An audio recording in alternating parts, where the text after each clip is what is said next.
दिया। वैसे ये जानकारी सुनने में थोड़ी सी भयानक लग सकती है, पर यकीन मानिए इसके ऊपर बात करना बहुत ज़्यादा ज़रूरी है। इसके ऊपर ना कोई कोचिंग इंस्टीट्यूट बात कर रहा है, ना कोई टीचर बात कर रहा है, ना कोई मेंटर बात कर रहा है। यूपीएससी की तैयारी करने वाले मैक्सिमम स्टूडेंट अकेले रहते हैं, अकेले अपनी लाइफ को जीते हैं, दिल्ली के छोटे से कमरे में पढ़ते हैं।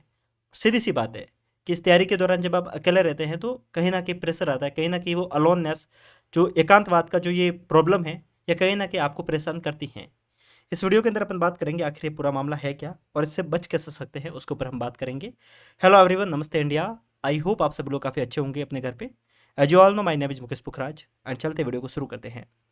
ये जो जानकारी है ये आज सुबह की है, ये न्यूज आज की है।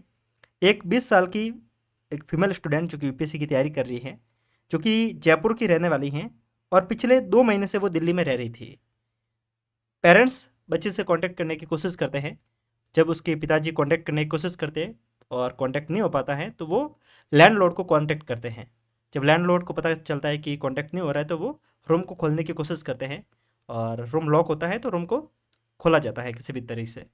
जब रूम को खोला जाता है तो सामने दिखता है कि लड़की एक रस्सी से लटक रही है, यानी कि उन्होंने आत्महत्या कर ली है, खुदकुशी कर ली है। यहाँ पे कुछ एक सवाल और भी बनते हैं कि जो स्टूडेंट है वो भी 20 साल की ही है, मतलब उसकी एज ज़्यादा नहीं है, 20 ईयर एज उसकी एज है। तो यहाँ पे एक सवाल ये भी बनता है कि अभी तक तो उसने अटैम्प्ट दिए भी नहीं थे, तो ये प्रेशर कैसे आया। हो सकता है कि कोई और कारण भी रहा हो, लेकिन अगर हम एक मुद्दा ये समझते हैं कि यूपीएससी की तैयारी में सुसाइड या फिर यूपीएससी की तैयारी का जो प्रेशर है, इसके ऊपर अगर हम बात करते हैं तो ये पहली न्यूज़ नहीं है। लास्ट ईयर भी एक स्टूडेंट ने ऐसे कैसे सुसाइड किया था, जहाँ पे कुछ एक आरोप ये भी लगे थे कि वहाँ पे लैंडलॉर्ड भी उसको परेशान कर रहे थे, साथ में वो तैयारी से भी परेशान थी। तो ऐसी बहुत सारी खबरें आपको देखने को मिलती हैं। अगर हम बात करेंगे कोटा के अंदर बात करते हैं, अगर हम राजस्थान का कोटा, जिसको हम आईआईटी जेई का हब कहते हैं, यहाँ पे हम देखते हैं तो पता चलता है कि बहुत सारे स्टूडेंट हर साल सुसाइड कर रहे थे। अभी पिछले कुछ सालों में ये संख्या धीरे धीरे कम हो रही है, पर हाँ, अभी भी अगर हम देखते हैं एनसीआरबी की रिपोर्ट देखते हैं तो ये नंबर बढ़ते ही जाते हैं। ऐसा नहीं कि नंबर बिल्कुल घट रहे हैं या फिर जीरो पे आ गए हैं। हर साल करीब 10,000 से ज़्यादा लोग स्टूडेंट सुसाइड करते हैं। जितने भी सुसाइड होते हैं उसमें करीब 10,000 से ज़्यादा स्टूडेंट होते हैं। जो टोटल सुसाइड होता है उसमें करीब स्टूडेंट का जो कंप्लीट शेयर है वो करीब 7.6% है। तो आप समझ सकते हैं कि ये कोई छोटा नंबर नहीं है। अगर 10,000 लोग हर साल सिर्फ सुसाइड से मर रहे हैं तो ये एक बार सोचने के लिए सवाल बन जाता है। एक वजह जो कि सुसाइड की देखने को मिलती है वो है एग्जामिनेशन का फेलियर, जिसके ऊपर एक घर वालों का भी प्रेशर होता है, कहीं ना कहीं सोसाइटी का भी प्रेशर होता है। एक स्टूडेंट, खासकर जब दिल्ली में पढ़ने वाला एक स्टूडेंट है, उससे पूछिए कि जब आप यूपीएससी की तैयारी के लिए दिल्ली आते हैं ना, तो सोच के आते हैं कि मैं 1 साल रहूँगा, 2 साल रहूँगा, पर वो वहाँ पे 5 साल 6 साल से वो दिल्ली में ही रह रहा है। कभी उनसे जाके पूछिए कि आप 5-6 साल से दिल्ली में रह क्यों रहे हैं, आप घर क्यों नहीं जा रहे हैं। इसके पीछे एक कारण ये भी है कि जब वो घर से आए थे ना, तो सभी को कह के आए थे कि मैं यूपीएससी निकाल के ही घर आऊँगा। अब 1-2 साल तो हो चुके हैं। अब वो जब भी घर जाएंगे तो सभी लोग पूछेंगे और क्या हुआ तेरे यूपीएससी का, तो यूपीएससी की तैयारी कर रहा था।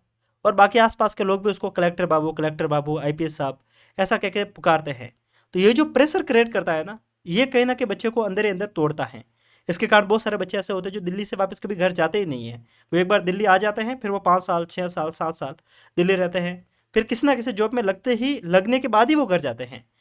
इवन ऐसा भी मैंने देखने को मिला है कि बहुत सारे स्टूडेंट ऐसे भी है जो घर जाना ही नहीं चाहते। इवन दिवाली हो, होली हो, कोई शादी फंक्शन हो, तब भी वो जाना नहीं चाहते। प्रॉब्लम कि रिश्तेदार पूछेंगे कि भाई तेरी तैयारी का क्या हुआ। इवन रिश्तेदार ऐसे भी होते हैं, रिश्तेदार है भाई, सोसाइटी के लोग हैं, वो ऐसा करते हैं कि पेरेंट्स से भी पूछते हैं कि भाई आपका बेटा इतने सालों से बाहर रह रहा है, कर क्या रहा है, आपकी बेटी पिछले 4 साल से हमें दिखी नहीं है, कहाँ पे है वो। इवन कुछ लोग तो ऐसी बातें भी बनाते हैं कि कहीं इनकी बेटी भाग तो नहीं गई, कि इनकी बेटी ने किसी और के साथ में लव अफेयर में आके शादी तो नहीं कर ली। ऐसी अफवाहें भी बनती हैं। तो ये जो सोसाइटी है ये तो कभी आज सुधरने वाली है ना कोई कल सुधरने वाली है। पर हमें बात करनी होगी पेरेंट्स के ऊपर। हमारी सोसाइटी में प्रॉब्लम यह है कि हम लोग अच्छा बेटा कैसे बनना है इसके ऊपर सभी लोग बात करते हैं। इवन किसी से भी पूछा जाए कि अच्छा बेटा कौन है, तो श्रवण कुमार एक बेंच मार्क हमारे पास में है कि अच्छा बच्चे का मतलब क्या होता है। माता पिता की सेवा करना, माता पिता की आज्ञा का पालन करना, सुबह शाम उनकी हर बात को सुनना, ये है एक अच्छा बच्चा। लेकिन अच्छे पेरेंट्स कैसे बनना है किसी को नहीं पता है। हमारे यहाँ पे एथिक्स को सिखाया जाता है, मॉरल्स को सिखाया जाता है, नैतिक शिक्षा को सिखाया जाता है, जिसके अंदर हमने कभी ये नहीं सिखाया कि अच्छे माँ बाप कैसे बनना है। बच्चे पैदा करने से आप अच्छे माँ बाप नहीं बन जाते हैं, ये बात हमें सोसाइटी को सिखाने की ज़रूरत है। पेरेंट्स की एक बहुत घटिया आदत होती है। ये बात जब बोल रहा हूँ हो सकता है कि कुछ लोग डायरेक्ट कमेंट करेंगे आप ऐसा कैसे बोल सकते हो, बट ये वास्तविकता है। पेरेंट्स को ऐसा लगता है कि अगर बच्चे ने उनकी बात नहीं सुनी है ना, तो बच्चा उनके हाथों से निकल गया है। ध्यान रखिएगा, इज्जत करने का कतई ये मतलब नहीं होता है कि बच्चा आपकी सारी बात मानेगा। पेरेंट्स हो आप हर मामले में सही नहीं हो सकते हैं। ना आप इतने शिक्षित हो, ना आप सब कुछ जानते हो। ऐसा कभी नहीं हो सकता कि पेरेंट्स आपके कंप्लीटली सही हो। जब आप गलत है तो बच्चा आपका विरोध भी करेगा। इज्जत करने का मतलब ये होता है कि जब आपको जरूरत है बच्चे की, तब आपका बच्चा आपकी बात माने। इसका कतई ये मतलब नहीं है कि बच्चा आपकी सारी बात माने। खासकर इस तैयारी के दौरान देखने को मिलता है कि काफ़ी बच्चे ऐसे भी होते हैं जो खुद तैयारी करना चाहते भी नहीं हैं, पेरेंट्स प्रेशर में आकर उसको भेज देते हैं। या फिर बहुत सारे ऐसे स्टूडेंट भी होते हैं जो, अगर अपन बात करेंगे सुसाइड में, तो बहुत सारे लोग फैमिली के प्रेशर में आके सुसाइड करते हैं कि पेरेंट्स बार बार कहते हैं कि तू कर क्या रहा है, कर क्या रहा है। भाई आप एक बार सिलेबस उठाकर खुद भी देख लो। देखिए, मैं पिछले एक बार एक वीडियो किया था जहाँ पे मैंने हुकअप कल्चर की बात की थी, जहाँ पे मैंने खुद बोला था कि पेरेंट्स को अपने बच्चों पे ध्यान रखना चाहिए। क्योंकि अच्छी बात है कि अपने बच्चों पे ध्यान नहीं रखेंगे तो वो बच्चे बिगड़े, नहीं ध्यान रखेंगे तो बच्चे बिगड़ेंगे। बट हमें इस बात को भी सोचना होगा कि जब अपन अनवांटेड प्रेशर देते हैं ना, तो वो कहीं ना कहीं चीज़ों को बिगाड़ता है। तो पेरेंट्स को भी एक बार के लिए सोचना चाहिए कि अपने बच्चे से अच्छे से बात करें।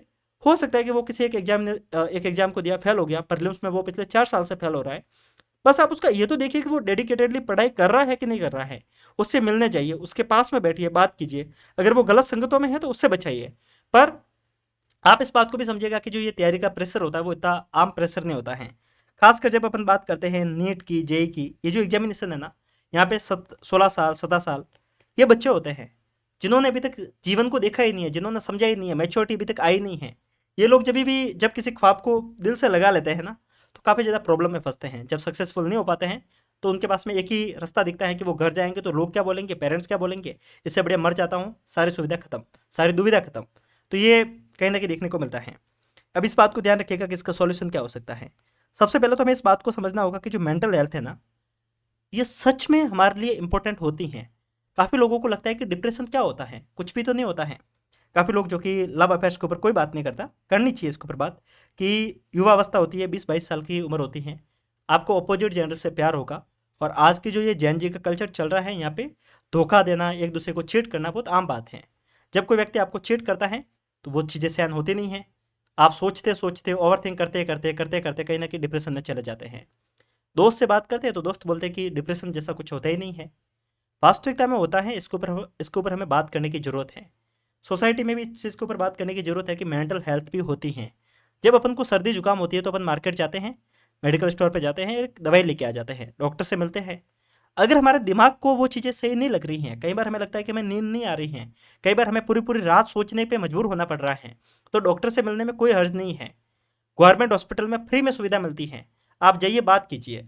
एक हमारे यहाँ पे एक ये भी बात बन चुकी है कि अगर आप नींद की टेबलेट ले रहे हैं इसका मतलब आप पागल हैं। ऐसा नहीं है। अगर आपको नींद नहीं आ रही है, अगर आप पूरी पूरी रात बैठ के सोच रहे हैं, तो डॉक्टर से कंसल्ट कीजिए। और डॉक्टर अगर आपको हल्की नींद की टेबलेट दे रहा है तो उसको भी लेना जरूरी है। अपनी हेल्थ के ऊपर काम नहीं करोगे तो वो एट द एंड आपके शरीर को पूरा खराब कर देगी। इसके ऊपर आप बात डेफिनेटली रखिए। अपनी इस जो भी प्रॉब्लम होती है अपने दोस्तों के साथ में शेयर कीजिए। अगर आपको लगता है कि आपकी कोई भी बात नहीं सुन रहा है, अगर आपको लग रहा है कि आपकी कुछ प्रॉब्लम है जो आपको मेरे साथ में शेयर करनी है, तो मैं आपको नीचे अपने व्हाट्सअप नंबर दे रहा हूँ। आप डायरेक्ट आके मेरे से बात कर सकते हैं, जो भी आपको प्रॉब्लम है मेरे साथ में डिस्कस कर सकते हैं। पर परेशान मत रहिए। जब भी लगता है कि कुछ प्रॉब्लम है, घर वालों से बात कीजिए। घर वाले ही परेशानी कर रहे हैं तो दोस्तों से बात कीजिए। यकीन मानिए, कई बार ऐसा होता है कि हमारे विचार हमारे घर वालों से नहीं मिलते हैं। इसका भी कतई ये मतलब नहीं होता कि वो हमारे दुश्मन है। जब आप सुसाइड करते हो तो सबसे ज़्यादा रोना भी घर वालों को ही आता है। तो हमें इन बातों के ऊपर थोड़ा सोचना होगा। अगर आपको कुछ भी प्रॉब्लम है तो गवर्नमेंट के बहुत सारे हेल्पलाइन नंबर हैं, जिसके अंदर टेली मानस करके एक हेल्पलाइन नंबर है। नंबर मैं आपको स्क्रीन पे दिखा रहा हूँ, इसके ऊपर आप कॉल कर सकते हैं। किरण गाइडलाइन भी हैं, यहाँ पर भी आपको हेल्पलाइन नंबर मिल जाते हैं, इनको आप कॉल कीजिएगा।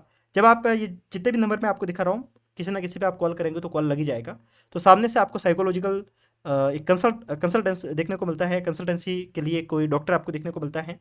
जब आप उनके साथ में बैठकर पूरी बात को समझाते हैं ना, तो कहीं ना कहीं सॉल्यूशन देखने को मिलता है। देखिए, होता क्या है कि हम जो सोचते हैं ना, वैसा सामने वाला नहीं सोचता।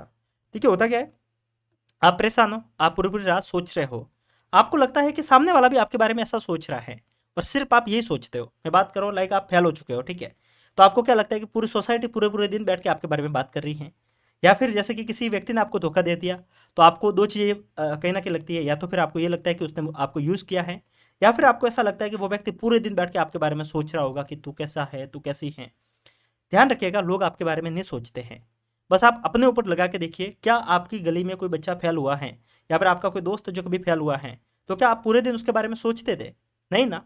तो लोग भी आपके बारे में नहीं सोचते हैं। तो सबसे पहले तो अपने विचारों को थोड़ा सा उस हिसाब से बदलिए, साइकोलॉजिकली अपने आप को डेवलप कीजिए। हो सके तो हफ्ते में 15 दिन में दोस्तों के साथ में घूमने निकलिए। काफ़ी लोग ऐसे होते हैं जो अकेला रहना पसंद करते हैं। ध्यान रखिए कि अकेला रहना अच्छी बात है, अकेले रहिए, क्योंकि अकेले रहेंगे तभी हम पढ़ाई कर पाएंगे। पर ध्यान रखिए कि अकेले रहने में और एकांत में जीने में फ़र्क होता है। आप अकेले रूम में रहकर भी आप सोशली एक्टिव हो सकते हैं। आप महीने में कभी ना कभी अपने दोस्तों से मिल सकते हैं। हर रोज़ाना अपने किसी एक दोस्त से कांटेक्ट कर सकते हैं। एक आध दोस्त रखिए जिससे रोज़ाना बात कीजिए। अगर मैं बात करूँ तो मैं भी एक आध दोस्त से हमेशा बात करता हूँ। भले दिन में मैं 5 मिनट ही बात करूँ, मेरा ये रहता है कि शाम को घर पे बात करेंगे और जब भी खाना खाएंगे तब दोस्त को फ़ोन कर लेंगे। और फिक्स टाइम होता है कि भाई इस समय मैं भी खाना खाऊंगा, उस समय सामने वाला दोस्त भी खाना खाएगा, तो दोनों आपस में बैठ के बात करेंगे क्या किया पूरे दिन में। इधर उधर की बातें करते हैं। जिस बात को कोई सुन ले तो उसका कोई तर्क भी नहीं बनता। अगर आधा घंटा भी बात कर रहे हैं तो वो आधा घंटा बात पूरी यूजलेस होती है। पर यकीन मानिए वो यूजलेस बात आपके लिए बहुत ज़्यादा जरूरी होती है। अगर आप ये करते हैं तो कहीं ना कहीं चीज़ें आपके लिए बेटर होने लगती हैं। ध्यान रखिएगा, मेंटल हेल्थ के ऊपर बात करना बहुत ज़रूरी है। कोई भी प्रॉब्लम है तो आप मेरे साथ में डिस्कस कर सकते हैं। जाते जाते एक और बात, ये जितनी भी मैंने स्लाइड्स बनाई हैं ये मैंने एआई के माध्यम से बनाई हैं। अगर आपको सीखना है कि मैं एआई के माध्यम से ये सारा काम कैसे करता हूँ, तो मैंने एआई का पूरा एक कोर्स बना रखा है जो कि बिल्कुल फ्री ऑफ कॉस्ट है। तो आप चाहे तो इसके अंदर इनरोल हो सकते हैं। इसके लिंक मैं आपको डिस्क्रिप्शन में दे दूंगा, एप्लीकेशन के लिंक। आप डायरेक्ट आके एप्लीकेशन को डाउनलोड कीजिएगा। यहाँ पे आपको सारी जानकारी देखने को मिल जाएगी। आप आके इसको फ्री में इनरोल कर सकते हैं। बाकी कुछ भी प्रॉब्लम है तो आप मेरे साथ में डिस्कस कर सकते हैं। मिलते हैं, तब तक के लिए नमस्कार, जय हिंद।